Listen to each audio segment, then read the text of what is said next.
Hey everybody, how are you guys? I hope you guys are doing awesome. Okay, so I want to make this quick video about Bryan Kohberger, the suspected killer of the Idaho 4, right? Now, there's just a couple of things I want to talk about here.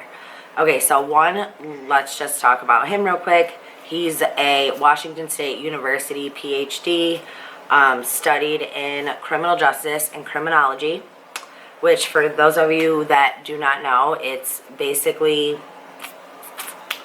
it's all about criminals. How they think, how they act, what they do, all of that. Now, of course, the family said, oh my gosh, they're totally shocked. This is totally out of character. Because how many killers actually go and tell their family that they have these issues, that they have these problems, that they have the urge to kill? None. Not many, anyway. So obviously, they were shocked.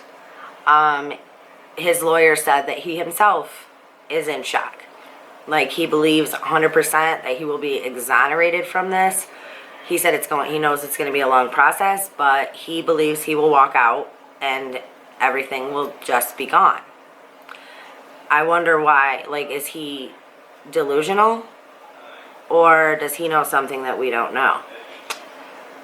So he is charged with 4 counts of first-degree murder and 1 count of felony burglary.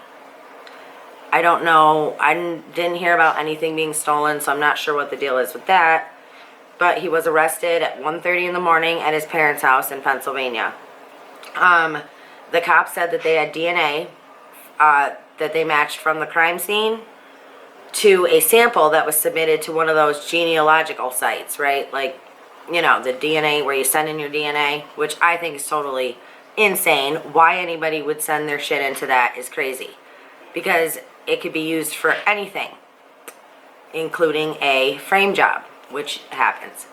But anyway, so they said that they matched his DNA from the crime scene to DNA that was submitted by a immediate family member to a genealogical website. So basically, they were in the family but didn't have they couldn't nail down that specific person, right? Not through that until they expanded. Once they figured out it was his family member, right? The families are currently searching for a possible connection between Kohberger and the victims. They don't currently have one. There has been no talk of any motive, like what his motive would have been to commit these crimes. They have not recovered the weapon. They said that when he returns to Idaho, the police will release the motive, which I think is very odd, because usually police don't withhold the motive, right? He's already in custody. So usually they don't withhold the motive. But I think it's odd that they're like, well, we're going to withhold the motive until he gets back to Idaho, and then we'll release his motive. Which is weird. You already have him in custody. Why not just tell us why you think he committed this crime, right? He waived his extradition, so he is obviously coming back to Idaho. He went on a cross-country trip from Washington State to Pennsylvania with his dad before he was arrested. He was pulled over twice in Indiana, within a couple minutes of each other, one for speeding, one for tailgating, and was let go, right? I know Idaho cops said they tried to keep this very contained, like 7 to 8, less than 10 people knew about it. Those were their words, 7 to 8, less than 10. But maybe, had they have gotten that information out there a little bit sooner, he would have been caught when he was in Indiana, right? And then, so what's weird is when he was in custody, he asked if anyone else had been arrested. So what does that mean? Is there more than one? Was he not alone? Did he not do this? Does he know something that we don't know? So a former neighbor was interviewed, and he said that Bryan Kohberger would talk about, like, why people commit crimes. Like, he would wonder how people thought while they were committing crimes. So, like, what the thought process was while somebody was in the middle of committing a crime. Now, you got to think. criminology. Again, like I said, you're totally studying behavior.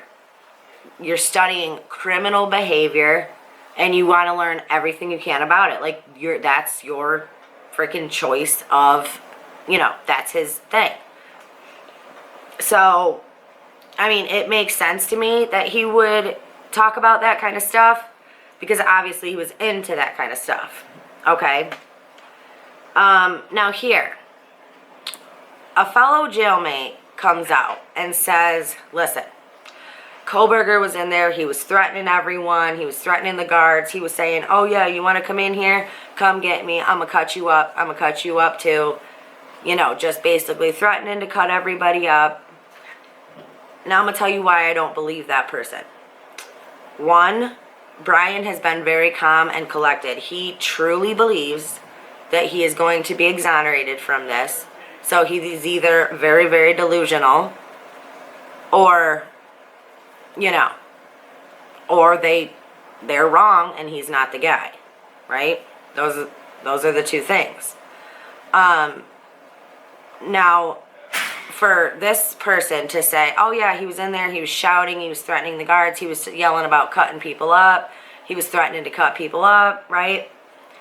Just seems crazy to me. And she said that he would say, yeah, I will cut you up too, which would mean that he was admitting to guilt for the Idaho 4, which he claims he did not do. He claims he was shocked when he was arrested. Now, I know there's a lot of shit going around online about messages that from these accounts that people think is that him? Was he sending those messages? But that has not been proven at this point. So we just don't know. So basically, all the cops say that they have so far is DNA that was submitted from a family member of his to a genealogical site, apparently matched some DNA left at the crime scene. We have no motive. We have no weapon. Okay. Now, I'm not saying that this guy is not 100% guilty. He looks like a person who could do something like this, right? Like, yeah. I'm just saying that we don't know. So I'm bringing you what we got. We don't know about those messages. They have not been proven to be from any account that he owns so far that I know of. And I don't believe that person, because why would he be up in there talking about cutting people again when he claims to be innocent? He's not going to admit to guilt. He's been calm and collected. He's not going to be flipping out like that. Like if he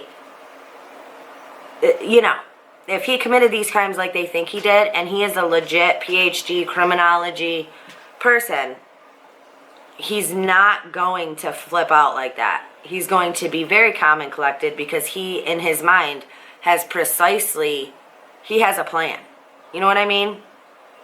So I don't personally believe that person, just because it doesn't fit with the story. It doesn't fit with, who everyone is saying that this person is. Like, he's been very calm. He's been very polite. He's, nobody's had a problem with him, basically. So I just say be careful with what, do your own research, listen to these things yourself, and, put them together for how you feel, how you think they make sense to you. But it's pretty interesting. And he himself, his lawyer quoted him as saying, this is going to be a very long process. So we will see. I will keep you guys posted. I will, if I can get any intel on anything.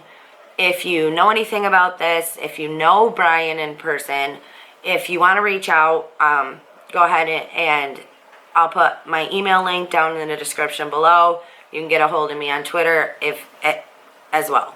All right. So I'm hoping they got the right guy. I'm hoping that they do, right?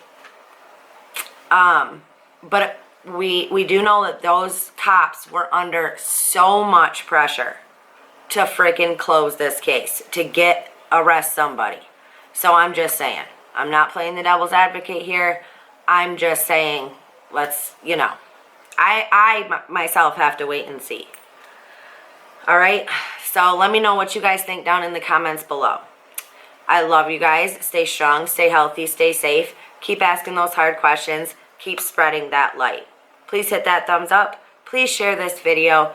And please comment below. It helps the algorithm. All right, you guys. Have a good one.